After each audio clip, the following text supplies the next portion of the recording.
What's up? Welcome to another episode of Big Talk. Your man, Big Regg. I got a guest here, man. This guy right here, man. I seen him, and me and Buck told this story a million times. We was at the Greater Hartford Pro-Am, and it was halftime. And this kid comes out, start performing, a lot of energy. Yeah. A lot of people was going to concessions and getting their M&Ms and chips and everything, but this kid still was performing like, listen, this is what I do. And I heard the song, and I'm like, this song sound like it'd be hot if I heard the recording of it. Mm-hmm. And then I was on the radio, a song was playing. I forgot the DJ I was on with, but I was like, yo, what song is this? And Buck texted me and said, that's the kid that was performing at halftime. Yes, sir. At the Pro-Am. Yeah.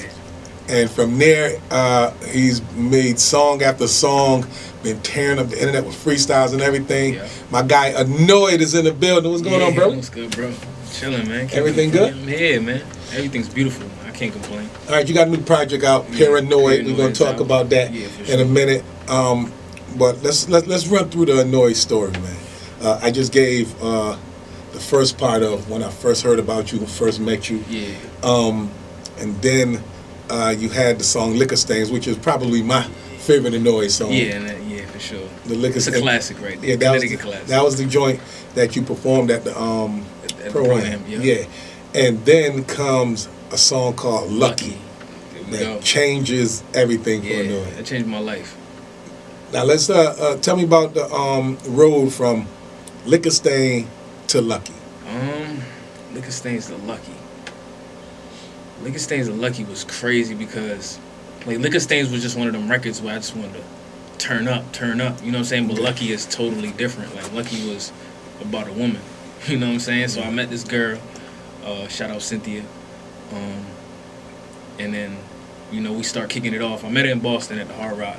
We started kicking it off, and then, you know, we was hanging out, went to the casino one day, and then I was like, how I get so lucky? Swear to God, this is exactly how it went. It was like, I was like, how I get so lucky? And then I wrote it down on my phone. Like, that sounded like a dope song to make. You know what I'm saying? So I go to the studio. I hit Nitty up. I'm like, yo, I got a melody, but I just need a beat. I was like, I'm staring at your face like, how I get so lucky? Literally right in front of him like this. And then he made the beat on the spot. And then he mixed the beat down. I went home, wrote the song, and went back to the studio. Made the song. And then we thought it was cool. Like, we was like, oh, yeah, this song cool. And then, you know, we just had it in the arsenal for a little bit. And then, you know, we had you know, because when we used to figure out what the next single was, we had like a little powwow. So we have everybody come through, everybody on the team, and just listen to all the music that I did in the studio, and we pick out a new single. And that was a standout one that everybody was like, oh yeah, let's go with that one. It was that one and a record called Monday off of Alderman Cincinnati. And it was like, all right, which one we gonna go with? And I was like, all right, let's just drop both at the same time. And then, all right, everybody was like, all right, let's do that. And then we just ended up putting it on SoundCloud like the next day, like Lucky. But we didn't put out the other one. We just put that on the mixtape. But we just dropped Lucky, put it on SoundCloud. And I think we was just sending it out. I think we sent it to Buck. I'm not sure. It's a little blurry because it was a minute ago, like 2016. But I just remember when the radio picked it up. It was going crazy. Like Lucky was, I heard it all the time. Everybody was like, this record right here is crazy. I couldn't go to the mall. Like, I couldn't go to the mall without people stopping me like, oh, can we get a picture? Can we get a picture? Man, Lucky changed my life. That really, like, let me know, like, okay, this is what I really want to do. Like, I knew I always wanted to rap, but, like, seeing the fame and, like, the noticeability, like, people was noticing me and shit like that right there was like, whew. This is what I signed up for. Right here. Okay, you know I arrived. Yeah, so I started performing the record at clubs, and people will book you to perform the record and shit like that. So we was doing that. I was on, doing little college shows, CCSU, UConn, UHart, Western, Southern. Like we was just knocking everything down. They was giving us the bag because Anoyd was like hot as fish grease when Lucky dropped out. So it was just. Yeah, I had you go to New Britain High. Yeah, that was crazy. That I think that was the moment where I'm like, okay, this song is really really crazy because it was like 1,000 kids in there. Yeah, And I came out, and everybody was screaming. I've been staring at your face. Like, I still got the video on my phone. And Like, singing. I still have that video in my phone. Whenever I feel down or, like, you know what I'm saying, discouraged, I always go back to that video. Like, yo, this is what you're capable of. You know what I'm saying? So that's my shit right there. So after you dropped that, like you said, things changed. You did the Hot 937. You did our Hot Jam. Yeah. You did that, which was big. Hot Jam was crazy. Yeah, that was crazy. You went on tour. Yeah. Went around the world with Chris Webby. Shout out my brother Webby. What was that experience like? Eye opening. You know what I'm saying? Cause like when you do records in the studio, it's totally different than when you perform them on stage. Yeah. Like, you know what I'm saying? A lot of people don't know like the difference between making a record in the studio and then performing it. It's a totally different world. That's why I think performing like really humbled me. Like, okay, like when I'm creating, I gotta remember this, that I gotta perform it like I'm on stage. Like when I'm writing a song, I'm making sure like I'm captivating the crowd first. Like every song gotta be performable. I don't know if that's a word, but it is like, now. Yeah, I got a lot of those. Don't worry about it. Yeah, so every song has to be like performable, pretty much. Like you have to make sure it's catered to the crowd. Make sure the beat is hitting hard because everybody. I feel like shows is the best way for people to discover you, and for artists to get the most money. It's more beneficial when you go on tour, you sell your merch, and then you do shows. People want to see you live. So if you got a great performance, people gonna love you forever. You can have shitty music, but perform it really well, and you got a career. You know what I'm saying? So I think that's why I pride myself in being a great performer. So I think the tour just allowed me to grow as a performer, see the world, see different types of people, and how they gravitate to different types of music. So next time I go out on the road, I'm like, all right, I seen what records they was feeling, I seen what records they wasn't feeling, so I'm gonna switch it up. You know what I'm saying? Next go around. So it's just a learning process. The road was a learning process. It was fun. I got to see the world, but it was just really just like I was a student of the game. How did the Anoyd and Chris Webby connection happen? I think he had. Okay, so we was talking about liquor stains. I think I sent him the open verse on that. Cause he had heard of me through Apathy. Shout out to Apathy. I think Apathy had put the bug in his ear or some shit like that. Cause he was asking like, yo, who's hot in Connecticut and all that. Cause you know Webby from Norwalk, so he from the other side. You know what I'm saying? So he didn't really know. But I was kicking up dust out here. You know what I'm saying? I was really grinding, and you know what I'm saying. Word of mouth get here and here, and next thing you know what I'm saying. We sent Webby the liquor stains with the open. He sent the verse back. So that was like my first like Webby feature.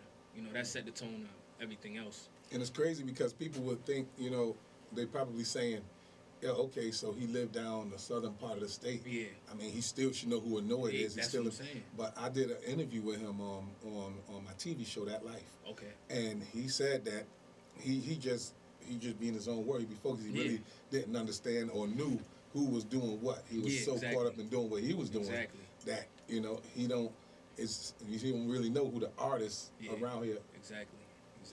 You know what I'm saying? So that would be, because I know somebody gonna say, how he not know Anoyd? Yeah. And you know what I'm saying? Yeah, so it's a totally different world. Like, especially if you know what I'm saying? Like, people in Norwalk don't know what's going on in Hartford or, you know, this area. Because it's so far. Yeah. It may not seem far, but it really is far. And it's different worlds, you know what I'm saying? Like, everybody don't gravitate to certain things. But, you know, if something hot, something hot. If somebody's hot, they hot. You know what I mean? I agree with that. And I'm also a person who definitely believe that it's not where you're from, it's where you at. Yeah. I believe that wholeheartedly. And Connecticut, we've always tried to get out there, get people to respect us for what we do. Mm-hmm. And everybody, when you say Connecticut, Hartford, New Haven, Bridgeport. Yeah. Those are the three big joints. Mm-hmm. You know, salute to everywhere else, but those are the three. Now, you being from Bloomfield. Yeah. How do you deal with it? Because I've heard things. I've heard, yo, he's nice, but he ain't from Hartford. We need somebody from Hartford. Yeah. You know what I'm saying? How do you deal with stuff like that? I hate that. I hate when people say that because it's like, it don't make sense, bro. Because just because you're not from Hartford or New Haven or Bridgeport, that don't mean that you can't be successful. Like, people come from everywhere. People come from East Hartford, Manchester, you know what I'm saying? Like, Waterbury. Like, it's mad people from different places. So it's like, just because they're not from the 3 main ones, we can't fuck with it. Like, that don't make no sense, bro. Like, if something is great and it's from the state, just back it. You know what I'm saying? Like, people, like, I also think that it's also that hood mentality. Like, if it's not from the hood, you know what I'm saying? I've heard that. You feel me? Like, that. if you everybody don't gotta be from the hood. Like, I done seen people from the hood like be corny too. So it's like, just because you from the hood don't mean you're not corny, or just because you tough. Like, I hate that, because I done seen hood people get beat up too. You know what I mean? So it's like, I always hated that. But you know, I never tried to act like I was from the hood. Like, I never wanted to act like I was something that I'm not. You know what I'm saying? And I hate to feel like, oh, just because I'm from Bloomfield, I didn't have my struggles too. Because I didn't have it all. Like, you know what I'm saying? My mom wasn't super up. She had to work hard. It was a single mother trying to take care of her kids. So it's like, it's not like we was just glitz and glamour and silver spoon. Like, I still had to work for my money and have my own job and grind it out. Like, you know what I'm saying? So shit wasn't just great because I lived in Bloomfield. Like, so You're right. It's corny people in the hood just like it's corny people outside of the hood. Yeah. And you can find somebody from what we call the offie places get beat up by, you know what I'm saying? Yeah. The offie dude beat up the so-called hard dude. So Connecticut just got to stop with, like, the separation. Yeah. It's all one. You know what I'm saying? It's all one. And especially if somebody's dope and they doing something great and they can make impact and they can put the city, the state on as a whole. You just gotta back it, man. We gotta stop being ignorant in that sense, because when it's Atlanta, it's Atlanta. When it's LA, it's LA. You know, when it's New York, it's New York. Of course, you got your boroughs and shit, but it's still New York. You know what I'm saying? So you can still rep Bronx, Queens, all that. You could, when you from LA, you could still rep Compton. You know, Inglewood. You know what I'm saying? So I understand that sense, but you don't gotta divide it.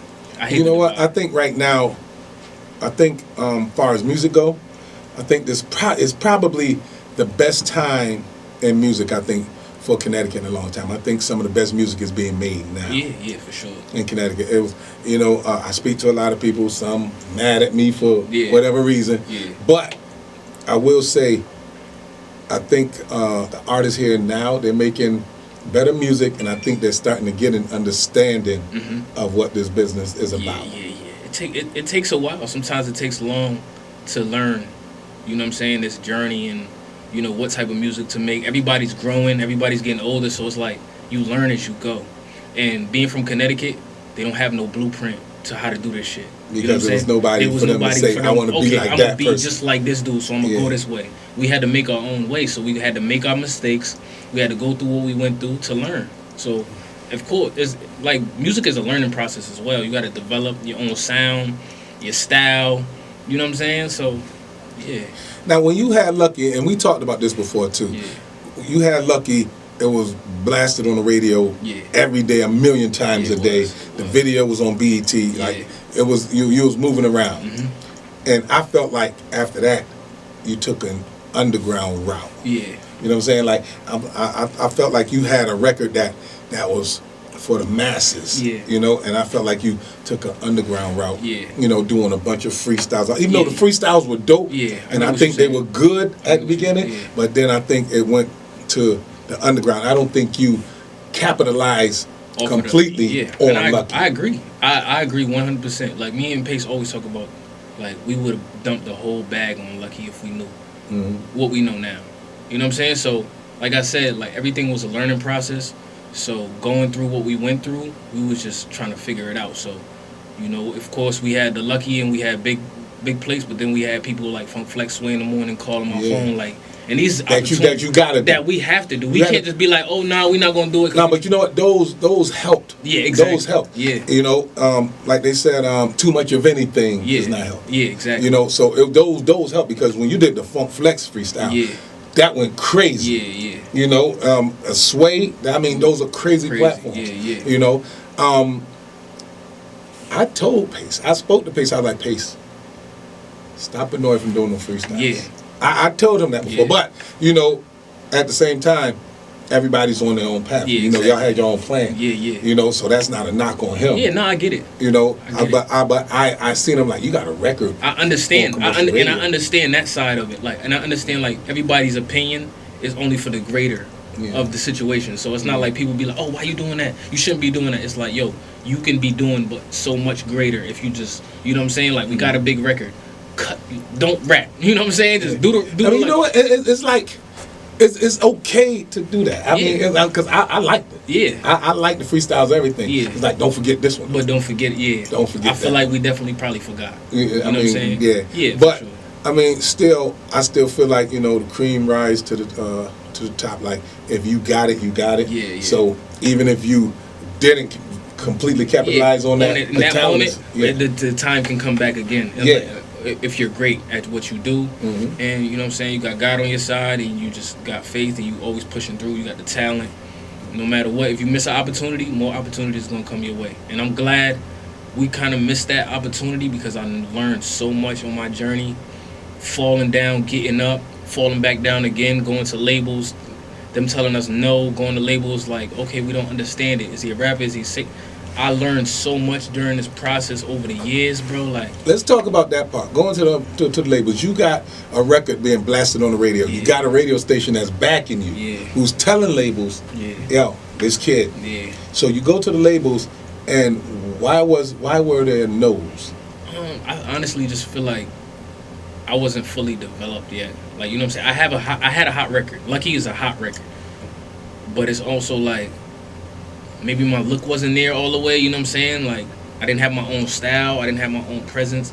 Everything had to make sense, like, on all cylinders. And I don't think it could be one thing that was off that'll make a label be like, come back to us when you got it all the way together. The numbers not all the way up there. Like, the Spotify numbers wasn't hit. Like, they was up, but it's like, we wasn't in the millions yet. Yeah. So we still had work to do. So I understand that part. But it was just a lot of things that needed to be crossed off the list even more. So I think that's why. But at least we got in them buildings and talked to them and built relationships. There's still people that from labels that I talk to all the time, and they still like, oh, Anoyd still doing this thing. Oh yeah, well, you know, let's keep running and keep doing the thing, and then, you know what I'm saying, we could double back on Def Jam. You know what I'm saying? So my relationships are never like tarnished just because they told me no. You know what I'm saying? Because I'm such a great person, and we always like pride ourselves on the relationships that we built. So once it's time to spin the block again, like, it ain't gonna be nothing to go get another deal. Now, do you approach the music differently now that you've been in those meetings? You've heard the no's. They've told you what you needed to do. You know. Of course, the numbers. Yeah. You don't really got control over that. Yeah. I honestly, I approach my music the way my core base wants me to approach my music. The people that's gonna fuck with me forever, I approach my music for them, and I make music for them because them the people that's gonna be buying the tickets to the shows, gonna be buying my merch, gonna be buying my CDs, gonna be streaming my music 24/7. So when I go to these labels, I'm like, yo, I do 1 million streams in 10 days. I got such and such monthly listeners. I got this amount of followers. What can y'all do for me? You know what I'm saying? Like, I gotta literally talk that talk. So I'm not gonna make music for the labels at all. I'm making music for the people, because the people are gonna be the ones that play the music, not the labels. The labels really don't give a fuck. They assign somebody else. Just, you know what I'm saying? As long as you got them numbers. As long as you got them numbers. So I'm making music for my people. Now, how do you handle a situation far as, and it happens to everybody, no matter where you're from Connecticut to New York to Philly to LA, Atlanta, wherever. When you get a hot record, everybody wants to be a part. Everybody wants that feature. Everybody wants you on their record. Every record ain't a good record. That's true. And here you have people like, yo, let me get a verse, let's do a record. And some of the records are trash. Yeah. Let's just keep it a That's buck. a fact. They're trash. Yeah. You know, how do you deal with that? Because sometimes when you tell people no, it's, oh, he think he's this. He's thinking he think he's that. I love this question. I think people need to stop feeling entitled, and learn how to take constructive criticism and learn how to be told no. Learn how to be told no. Have thick skin. Like, if I tell you no, you gotta be like, I bet. Well, when the time is right, like, you know what I'm saying, or I'm gonna just come with the next record and see. Some people will make a song and be like, "This the one. I don't care what you say." I was just about to say that. Some people bro, feel like if that record is the one. Like, I've been working hard on this is the one. It's no go back. If it's not the one, go make another one. You know what I'm saying? Like, some people just like ignorant and be like, yo, every song you make is not gonna be a great song. So I know, like, for me, I learned how to build thick skin and take constructive criticism early. So if it pays, so anybody came to the studio and I played them a few records and it was like, yeah, that was cool, but you know what I'm saying? Just keep working. I never was like, fuck you talking about. I was like, all right, bet. You know what I'm saying? I'm like, all right, bet. If you could paint one painting, you could paint more. You know what I'm saying? If you could make one shot, you could make more shots. You know what I'm saying? If you nice, so it's like, some niggas just feel entitled, bro. Like, work hard and learn how to be told no. So what motivates you now? You know, you've had the big record. Yeah. Like we went over, didn't capitalize on it. Yeah. You went on tour. Yeah. Came back home. Yeah. Some things changed in life. You became a dad. Yeah. You got new responsibilities. Yeah. New motivations. Yeah.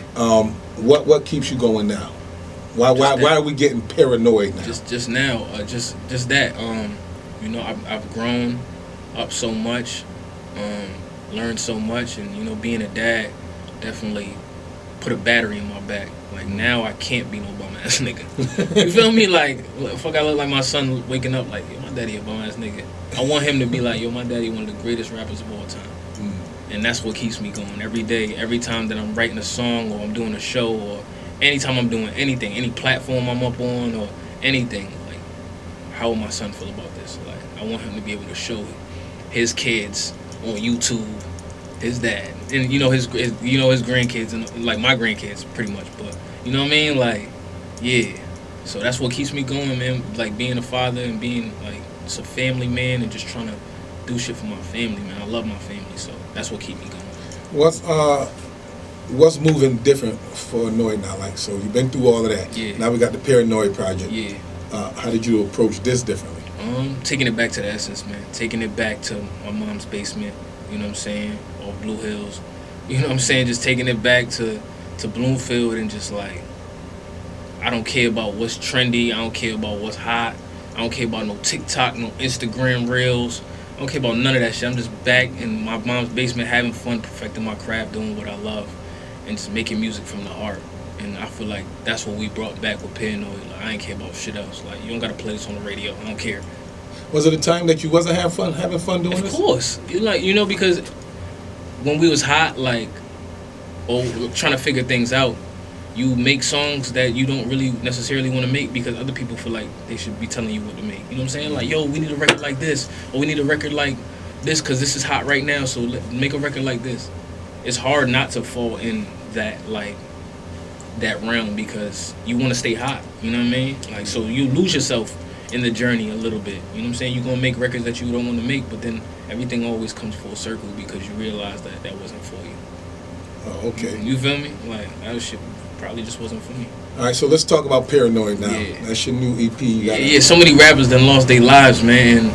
And so that's why I named the EP Paranoid, because, like, I'm just living paranoid, doing what I do, doing what I love to do, and just realizing, like, yo, this is how I gotta live. Like, you know what I'm saying? Is they gonna take my chain or they gonna try to get me up out of here? Like, we just live in paranoia every day. Like, no matter where you come from, you don't even gotta be hood. You don't even gotta live that walk of life. You could just any day, like, they just want. You know, I feel like taking the rap out.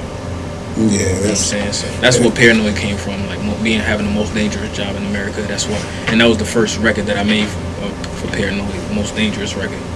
Now, and that record is hot. We listened to it the other day. That's a dope record. So that's where a lot of the Anoyd music coming from now. Is it personal experiences or just what makes you feel good? Yeah, a lot, both. You know what I'm saying? Just life experiences, what I'm going through, what other people are going through. I like to be a vessel that speaks to everyone, not just for me. You know what I'm saying? If somebody else going through something, I could rap about that as well. You know what I'm saying? So I'm just making music to uplift and, you know what I'm saying, and inspire the people and just speak my word, you know, speak my peace, speak my, you know, my problems, things I'm going through, my ups, my downs, being vulnerable. You know what I'm saying? I just want to be honest. Now, you, I would say, is probably the most noticeable artist in Connecticut right now. Thank you. Aside from Chris Webby, you probably the most noticeable one. But we do have a lot of other artists here who's making noise. And I think I always felt like one person wasn't going to do it. I felt like it had to be a movement. So, with that being said, what do you think needs to happen for Connecticut to get its just due with music? From your experience of what you've been through. From my experience, I just think everybody just got to work hard on them individually, as well as like collectively. We don't have to be making songs together. You know what I'm saying? Like, we don't have to have a whole big 20-minute song with everybody from CT saying, yo, CT, we could come together. No, I feel like when somebody drop, like if I drop a record, or Sholey drop a record, or, you know what I'm saying, anybody from Don drop a record, like everybody should be streaming it. Everybody should be reposting, comment on it. The comments, the likes, the shit, all that matters, especially right now in the algorithm, like, especially in the first 10, 15 seconds. Flame emoji, like it, put it on your story. It takes 3 seconds to do all of that. You know what I'm saying? And it goes a long way. So I feel like just support home. Like everybody just, you know, work on yourselves, obviously, because it could be one song from one person to do it for everyone. You know what I'm saying? Like, we don't got to be making songs together. So everybody just focus on your craft, perfect your craft. I am who I am because I perfected my craft, and I wasn't trying to compete with anybody from Connecticut. I was trying to compete with Nas and Jay-Z and Drake. Like, I wanted to be able to play my songs after them and be like, yo, this nigga right here is that. You know what I'm saying? So I always went in the studio with that. Like, I want to be one of the greatest of all time. Like, period. Not just from Connecticut. I don't care about the nigga from down the street. I care about the nigga across the world. You know what I'm saying? I do think that the artists here should be collabing more, not no 20-minute record or anything like that, but I do think artists should collab more. Of course. Because I think it's artists, and I'm not going to say names because I don't want nobody, but it's some artists who I think can rap, and some artists who I think don't rap that well, but they make good hooks. So it's like, okay, let's bring that together. You know, and make a hot song. You know, I think there was an artist before who I told, yo, you should work with this other artist. Put him on a hook. He has a good voice for a hook. Put him on a hook. You do your verse. You pick the beat. You pick nice beats.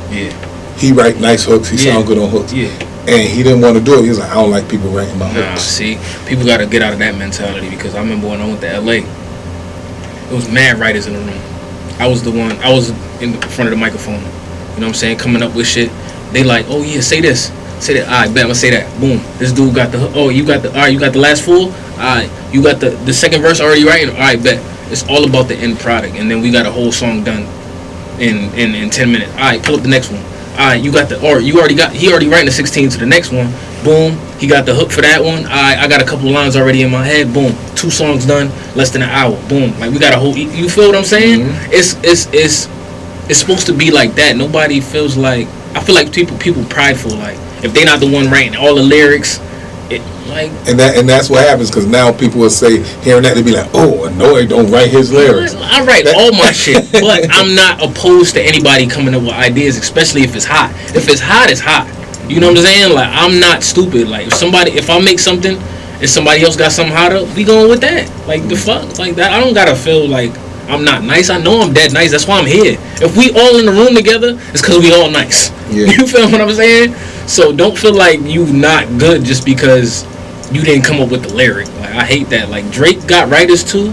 You know what I'm saying? Everybody got writers on, but it's all about the final product. Once you performing that record on stage, it don't matter who fucking wrote the song, nigga. Everybody in the crowd rapping it, nigga. You know what I'm saying? Or singing the record. Like, it don't matter who wrote it. I'm glad, like, niggas, like, I would love to have mad writers in the studio with me working on, you know, EPs and shit. Because I got a whole bunch of ideas. I got a whole bunch of lyrics. I'm not opposed to ideas as well. You know what I'm saying? All right. My man Anoyd's in the building. Paranoyd is out right now? Yes, sir. Paranoyd out right now on streaming platforms. What's your favorite joint on it? I like Bamboo, man. Bamboo, I'm talking a lot of. I think it's like the credits of my last couple years, you know what I'm saying? It's just like, the song just means, like, you know what I'm saying? Like an Anoyd wrap up. Yeah, it's like an Anoyd wrap up, and it's just like, you know, Bamboos are strong. You know what I'm saying? Like, it's like, it takes a while to grow, but when it stands, you know, it's strong. So I feel It like bend, but it don't break. Yeah, but it don't break. So I feel like Bamboo was one of them records where I'm just talking about like, yo, it took a while to get here, but I'm not breaking no more. You feel me? Like I'm not. You can't break me. All right, now we were just talking about being in a room, a whole bunch of writers. You're getting from here, you get from there. I don't want nobody to be misconstrued about my guy Penn. Yeah. So you got to give me something real quick. Let them know that it's no game. You got to give me a quick 16. Yeah. Let them know. You can't rush a baby when it's in the womb, and you can't rush a caterpillar in its cocoon. Just cause someone's smiling like they happy, never assume. Dreamt about my dead homie, told me he seen the balloons. You can't rush and be a lawyer right out the blue. You can't force a baby to walk on his own too. We got the same 24. Do it to your own use. My son make me feel like that man I changed in a phone booth. Never use the word can't. Put it in the wastebasket. Love myself so much, you would think I'm paid at it. Always hug myself. It look like I'm wearing a straight jacket. Why we always quit before we can get great at it. Put years in this. Half was building up my team. Small-minded people always thinking I'm extreme. Never rush the process for your self-esteem. You can't put overnight shipping on your dreams. You know what I'm saying? Don't play with him. He's writing. He's writing. Don't play with that guy Penn. Anoyd. Listen, Paranoyd out right now. Make sure y'all go get it, man. Yeah, thanks for talking to your boy, man. Big Regg having his family up here. Y'all know what we do, man. I'm always down to chop it up with my family. You already know. Big talk. Y'all keep it locked.